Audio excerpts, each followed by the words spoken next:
जेव्हा मी थोडासा लहान होतो त्यावेळी मला मंचुरियन भेल खूप जास्त आवडायची आणि आज तीच वाली रेसिपी मी स्वतः बनवून दाखवतोय. एकदम सिंपल वेमध्ये आपल्याला फ्राय नूडल्सला फ्राय करून त्याचे नूडल्स तयार करायचे आहेत. आता नूडल्सला बॉईल करून फ्राय करतोय आणि देन आपली ती मेन प्रोसेस असणार आहे पुढे जाऊन यूज करायचे आहेत. याची डिटेल रेसिपी पोस्ट केले. मंचुरियन आणि मंचुरियनची चटणीची पण रेसिपी मी पोस्ट केली, तुम्ही जाऊन चेक करू शकता. आता फायनल रेसिपी बनवूया. त्यासाठी पॅनमध्ये ऑइल टाकायचं आहे.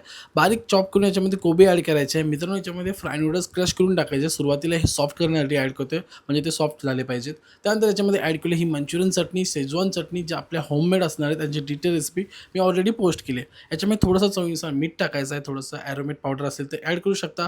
डार्क सोया सॉस थोडासा ॲड करायचं आहे आणि हे सगळं टाकल्यानंतर मंचुरियन आणि मंचुरियनसोबत टाकायचे फ्राय नूडल्स, जे आता हे वाले फ्राय नूडल्स थोडे कडक राहणार आहेत. फक्त हलक्या हाताने टॉस करा हाय फ्लेमवरती आणि देन सर्व्ह करा. ही वाली मंचुरियन भेल जास्तीत जास्त तुम्हाला म्हणजे जर स्पायसी पाहिजे असेल तर अद्रक लसूण पेस्ट याच्यामध्ये थोडीशी ॲड करू शकता, मिरची पेस्ट ॲड करू शकता, मजेदार लागेल. मित्रांनो ही रेसिपी कशी वाटली ते कमेंट करून सांगा आणि तुमचा फेवरेट मंचुरियनचा स्टॉल कुठे होता ते पण जरा मला सांगा कुठे आहे.